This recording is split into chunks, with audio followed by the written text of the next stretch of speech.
जय हिंद साथियों, welcome to super study zone online classes. दोस्तों, पिछले वीडियो लेक्चर में हमने प्रमेय 1.5, 1.6 एंड 1.7 को समझा था और यह प्रश्नावली 1.4 उन्हीं प्रमेयों पर आधारित है। चलिए शुरू करते हैं, जिसमें पहला क्वेश्चन क्या लिखा हुआ है। बिना लंबी विभाजन प्रक्रिया के बताइए कि निम्नलिखित परिमेय संख्याओं के दशमलव प्रसार शांत हैं या अशांत आवर्ती हैं। दोस्तों, मैं आपको उन प्रमेयों के बारे में एक बार रिवीजन करा देता हूं ताकि आपको और अच्छे से समझ में आ जाए। देखिए, इसे कुछ इस प्रकार समझ सकते हैं कि अगर कोई x परिमेय संख्या है जिसे p पान q के रूप में लिखा जा सकता है और q को हम अगर 2 की पावर n 5 की पावर m के रूप में ले सकते हैं या 2 की पावर n के रूप में ले सकते हैं या 5 की पावर m के रूप में ले सकते हैं, तो इस परिमेय संख्या का दशमलव प्रसार शांत होगा। लेकिन अगर q को 2 की पावर n और 5 की पावर m के अलावा कोई और फैक्टर आ जा रहा है तो उस परिमेय संख्या का दशमलव प्रसार कैसा होगा? अशांत और आवर्ती। अशांत आवर्ती होने का मतलब है कि वो संख्या पूरी कटेगी नहीं, बार बार कटती चली जाएगी और बार बार कोई पर्टिकुलर नंबर रिपीट करता चला जाएगा। देखिए, पहला क्वेश्चन क्या दे रखा था, 13/3125। हमें क्या करना है, बिना विभाजन की प्रक्रिया के बताना है कि इस संख्या का दशमलव प्रसार शांत होगा या अशांत आवर्ती होगा। ऐसा करने के लिए हमें सिर्फ हर को देखना होता है और इससे ही पता चल जाता है कि इस परिमेय संख्या का दशमलव प्रसार शांत होगा या अशांत होगा। तो क्या करेंगे, हर का आप अभाज्य गुणनखंड कर लीजिए। तो देखिए 5 की पावर 5 आ गया, अर्थात 5 की पावर m। तो लिखा है चूंकि उपरोक्त परिमेय संख्या का हर 5 की पावर m के प्रकार का है, अतः प्रमेय 1.6 के अनुसार इसका दशमलव प्रसार शांत होगा। उसके बाद सेकंड क्वेश्चन क्या दे रखा है, 17/8। अब देखिए 17/8 को क्या ले सकते हैं, देखिए 2 की पावर 3 ले सकते हैं ना, 8 को क्या ले सकते हैं 2 की पावर 3। क्यों? क्योंकि भैया हम अगर 8 के फैक्टर करेंगे तो क्या निकल के आएगा, 2 से कटेगा, फिर 2 से कटेगा, फिर 2 से कटेगा। तो देखिए क्या लिखा हुआ है, चूंकि उपरोक्त परिमेय संख्या का हर 2 की पावर n, देखिए यह हर है और ये 2 की पावर n के रूप का है, अतः प्रमेय 1.6 के अनुसार इस परिमेय संख्या का दशमलव प्रसार कैसा होगा? शांत होगा। देखिए पहले क्वेश्चन में क्या आया था 5 की पावर m एंड दूसरे क्वेश्चन में क्या आया 2 की पावर n के रूप का आया हुआ। उसके बाद देखिए अगला क्वेश्चन लिख रखा हुआ है 64/455। फिर वही बात, हर के अभाज्य गुणनखंड कर लीजिए। देखिए 5 से कटा, 7 से कटा, फिर 13 से कटा, इसको क्या लिखते हैं 5 × 7 × 13। अब चूंकि उपरोक्त परिमेय संख्या का हर 2 की पावर n 5 की पावर m के रूप का नहीं है, अतः प्रमेय 1.7 के अनुसार इसका दशमलव प्रसार कैसा होगा? अशांत और आवर्ती होगा। क्यों?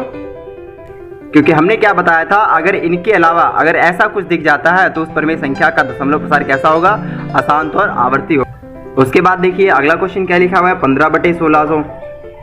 अब क्या करिए, देखिए ये जो प्रमेय है ये उन्हीं संख्याओं पर आधारित है, उन्हीं प्रमेय संख्याओं पर कि इन संख्याओं को काटने के बाद मतलब इनका HCF अगर निकाले दोनों का तो क्या आना चाहिए? 1 आना चाहिए। कहने का मतलब ये है कि इन दोनों संख्याओं को और ना काटा जा सके। तो देखिए अभी हम इसको काट सकते हैं। तो देखिए हमने क्या किया, पहले इसके अभाज्य गुणनखंड कर लिए। देखिए इतनी बार में घटाओ तो 2 की पावर 6 हो गया एंड 5 की पावर 2 हो गया। अब देखिए कट सकता था 3 से, 5 3 या 15 एंड 5 1 5, 5 से कट गए। अब देखिए क्या बचा 3/2 की पावर 6 एंड 5 की पावर 1। अब उपरोक्त परिमेय संख्या का हर 2 की पावर n एंड 5 की पावर m के रूप का है, अतः प्रमेय 1.6 के अनुसार यह एक शांत दशमलव संख्या होगी। क्यों? क्योंकि भैया 2 की पावर n एंड 5 की पावर m के रूप का ही तो है। और हमने क्या बताया था कि ऐसी परिमेय संख्या है जिनका हर 2 की पावर n एंड 5 की पावर m का रूप का होता है, तो उन संख्याओं का दशमलव प्रसार कैसा होता है? शांत होता है। अभी अगला क्वेश्चन क्या दे रखा हुआ है 7th वाला, 129/2 की पावर 2, 5 की पावर 7, 7 की पावर 5। देखने से ही पता चल रहा है। चलिए 2 की पावर n एंड 5 की पावर m तो दे रखा है, साथ में एक और फैक्टर आ गया, तो ये क्या है? अशांत आवर्ती है। वही लिखा हुआ है उपरोक्त संख्या का हर 2 की पावर n एंड 5 की पावर m के रूप का नहीं है, अतः प्रमेय 1.7 के अनुसार इसका दशमलव प्रसार कैसा होगा? अशांत आवर्ती होगा। दोस्तों, मैंने तीनों ही प्रमेयों को बहुत ही अच्छी तरह से पिछली वीडियो लेक्चर में बता रखा है। अगर आपने वो वीडियो नहीं देखा है तो प्लीज उस वीडियो को जाके देख लीजिए, उसके बाद ये आपको प्लेलिस्ट बहुत ही अच्छे से समझ में आएगी। उसी तरह से दोस्तों अगला क्वेश्चन दे रखा है 29/343। ये अशांत आवर्ती होगा। क्यों? क्योंकि अगर आप इसको काटेंगे तो इसके फैक्टर में ना तो 2 आने वाला है ना तो 5 आने वाला है, इसलिए इसका दशमलव प्रसार कैसा होगा? अशांत और आवर्ती होगा। वैसे भी ये किसका क्यूब है? 7 का क्यूब है, यानी कि 2 की पावर n एंड 5 की पावर m तो आने से रहा। फिर उसके बाद 23/2 की पावर 3 एंड 5 की पावर 2 दे रखा है। भैया ये तो शांत होगा। क्यों? क्योंकि 2 की पावर n एंड 5 की पावर m दे रखा है हर में। उसके बाद 6/15 लिख रखा हुआ है। इसको देखिए 2 गुणे 3 लिख सकते हैं, 15 को 3 गुणे 5, 3 से 3 कट जाएगा, 2/5 बचा। देखिए 5 की पावर n होना है, 5 की पावर m के रूप का है, अतः इसका दशमलव प्रसार कैसा होगा, शांत। या फिर ऐसे समझ सकते हैं, इसके मल्टीप्लाई में 1 लिखा हुआ है और 1 को क्या ले सकते हैं 2 की पावर 0, इसलिए क्या है शांत है। उसके बाद 35/50, 35 को क्या ले सकते हैं आप 5 गुणे 7 लिख सकते हैं, 50 को 2 गुणे 5 गुणे 5 लिख सकते हैं, 5 से 5 कट जाएगा। देखिए 7/2 गुणे 5 बचेगा। तो ये दशमलव प्रसार कैसा होगा, इसका शांत होगा। क्यों? क्योंकि भैया 2 की पावर है, 5 की पावर m आ रखा है हर में। उसी तरह से 77/210 ये कैसी होगी, आसान होगी, आप देख ही सकते हैं। यहाँ पे एक्स्ट्रा फैक्टर क्या आ रहा हुआ है, 3 आ रहा है। अब देखिए बढ़ते हैं हम क्वेश्चन नंबर 2 की ओर। दोस्तों उम्मीद करता हूँ कि इन तीनों प्रमेय पर आधारित आपको पहला क्वेश्चन बहुत ही अच्छे से समझ में आया होगा। तो चलिए बढ़ते हैं क्वेश्चन नंबर 2 की ओर। क्वेश्चन नंबर 2 दे रखा है कि ऊपर दिए गए प्रश्न में उन परिमेय संख्याओं के दशमलव प्रसारों को लिखिए जो शांत है। अर्थात हमें ऐसी परिमेय संख्याओं के दशमलव प्रसारों को लिखना है जो क्या है, शांत है। तो चलिए देखते हैं पहले उन संख्याओं को जिनका दशमलव प्रसार शांत था। देखिए क्वेश्चन नंबर 1 में हमने देखा था कि 13/3125, 17/8, 23/2 की पावर 3 एंड 5 की पावर 2 एंड 6/15, 35/50, ये सब क्या थी आपकी शांत दशमलव प्रसार। और ये वाली भी संख्या कैसी थी, इसका दशमलव प्रसार कैसा था, शांत था। तो अब हम इन्हीं के दशमलव प्रसारों को लिखेंगे।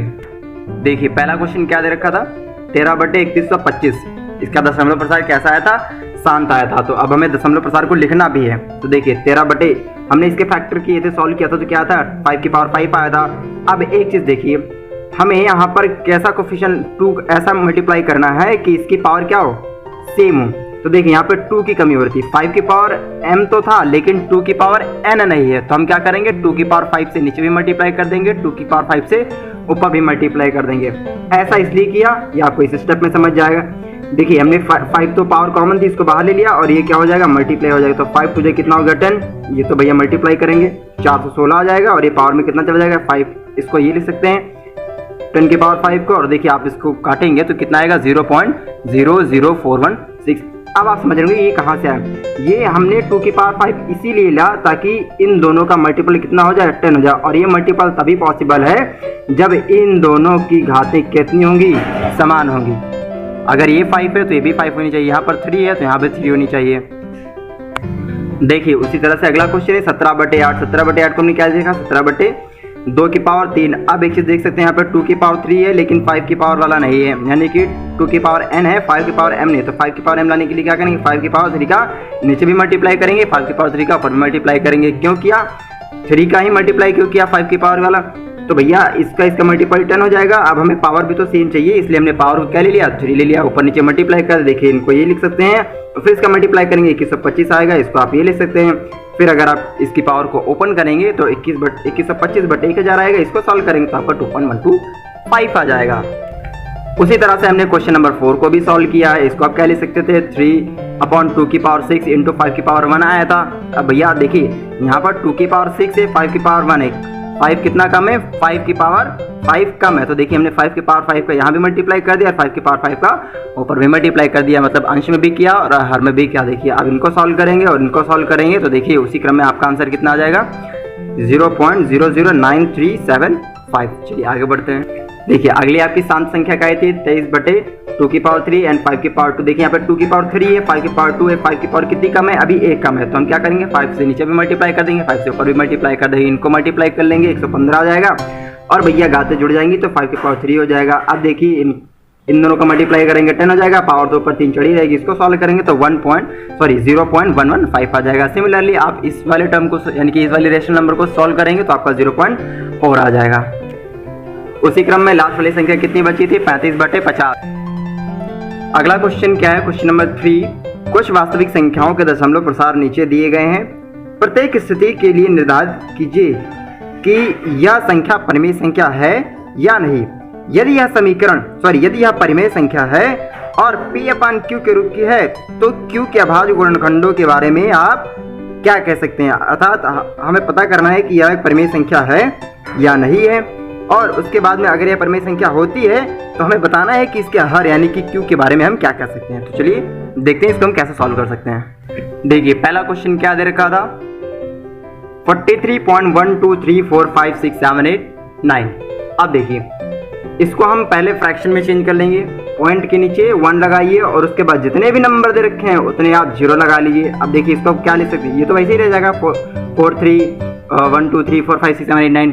उसके बाद में इसको क्या लिख सकते हैं 10 × 10 × 10 कितनी बार 9 टाइम्स लिख सकते हैं। फिर 10 को क्या लिख सकते हैं 2 की पावर 5 2 की पावर 5 2 की पावर 5 2 की पावर 5 2। अरे भैया 10 को 2 की पावर 5 10 को 2 की पावर 5 लिख सकते हैं ना ऐसे। तो देखिए 2 कितनी बार आया 9 बार आया, 5 कितनी बार आया इसमें वो भी 9 बार आया। तो देखिए क्या लिखा हुआ है उपरोक्त दशमलव संख्या का हर, क्या लिखा हुआ है उपरोक्त दशमलव संख्या का हर 2 की पावर n and 5 की पावर m के प्रकार का है, अतः यह एक परिमेय संख्या है। अतः हर q के अभाज्य गुणनखंड 2 या 5 या दोनों होंगे। ठीक है, तो हर के बारे में हम क्या कह सकते हैं कि इसके अभाज्य गुणनखंड क्या 2 होगा या 5 होगा या फिर दोनों ही होंगे, जो कि इस पूरी इस संख्या को पूरा काट सकते हैं। इस क्वेश्चन को आप ऐसे भी कर सकते थे कि ये तो ऐसे ही लिखा रहता 4 3 1 2 3 4 5 6 7 8 9, बाकी आप इसको क्या लिख सकते हैं 10 की पावर 9 लिख सकते थे। अब भैया 10 की पावर 9 को क्या लिख सकते हैं, वो तो ऐसे ही रहेगा 4 3 1 2 3 4 5 6 7 8 9। अब देखिए 10 को क्या ले सकते हैं 2 × 5 की पावर 9। अब तो आप समझ ही गए होंगे क्या करना है इसको 1 2 3 4 5 6 7 8 9। अब देखिए 2 की पावर 9 हो जाएगा इंटू 5 की पावर 9 हो जाएगा। देखिए सेम टू सेम आ गया। आप इसको इस तरह से भी कर सकते थे, तो फिर वही चीज़ हमें मिल जाएगा 2 की पावर n मिल जाएगा एंड 5 की पावर m मिल जाएगी, इसीलिए इसका दशमलव प्रसार कैसा होगा शांत होगा। और उसके बाद में कहा था कि आप इसके हर के बारे में क्या कह सकते हैं, हर के बारे में ये कह सकते हैं कि संख्या के अभाज्य गुणनखंड 2 हो सकता है या तो 5 हो सकता है या फिर दोनों ही हो सकते हैं। उम्मीद करता हूँ ये क्वेश्चन आपको बहुत ही अच्छे से समझ में आया होगा। चलिए क्वेश्चन नंबर 2 की ओर बढ़ते हैं। देखिए क्वेश्चन नंबर 3 का सेकंड पार्ट क्या दे रखा है 0.120120121200 and 1 to 4 times 0, similarly 1 to 5 times 0 and ऐसे ही। देखिए चूंकि उपरोक्त वास्तविक संख्या का दशमलव प्रसार अशांत है, कैसा है अशांत है, और ये अनावर्ती भी है। क्या है अनावर्ती है। अनावर्ती मतलब ये संख्या बार बार रिपीट नहीं कर रहा। हाँ 1 2 और 0 रिपीट तो कर रहा है लेकिन इसका क्रम नहीं रिपीट कर रहा। देखिए यहाँ 1 2 0, यहाँ 1 2 0 0, यहाँ 1 2 0 0, तो यहाँ 1 2 0 0 आ गया। तो ये संख्या कैसी है कि अशांत और अनावर्ती है। यहाँ पर आप अनावर्ती भी लिख लीजिए, ज्यादा सही रहेगा अनावर्ती। अतः यह एक अपरिमेय संख्या। अब यहाँ से आपको एक पॉइंट और पता चल गया है कि वे दशमलव प्रसार संख्याओं के वे दशमलव प्रसार जो कि अशांत और अनावर्ती होते हैं वे अपरिमेय संख्या होती हैं। कैसी होती हैं अपरिमेय संख्या, अर्थात इन्हें परिमेय संख्याओं के रूप में व्यक्त नहीं किया जा सकता है। अगर आप सोचें कि इसको आप परिमेय संख्या में व्यक्त कर सकते हैं तो वो इम्पॉसिबल है, असंभव है। चलिए क्वेश्चन नंबर 3 की ओर बढ़ते हैं। 3 का थर्ड पार्ट क्या दे रखा है 43 पॉइंट। अब बार लगा हुआ है, देखिए 1 2 3 4 5 6 7 8 9, इसके ऊपर बार लगा हुआ है। बार लगाने का मतलब होता है कि वो संख्या बार बार रिपीट करेगी। तो देखिए हम क्या ले सकते हैं 43 का 43 पॉइंट 1 2 3 4 5 6 7 8 9, उसके बाद में फिर ये टर्म फिर से रिपीट होगा 1 2 3 4 5 6 7 8 9, इसके बाद फिर वही टर्म आएगा 1 2 3 4 5 6 7 8 9। अब एक चीज देख रहे हैं, उपरोक्त वास्तविक संख्या अशांत आवर्ती है। कैसी है अशांत आवर्ती है, अतः यह एक परिमेय संख्या है।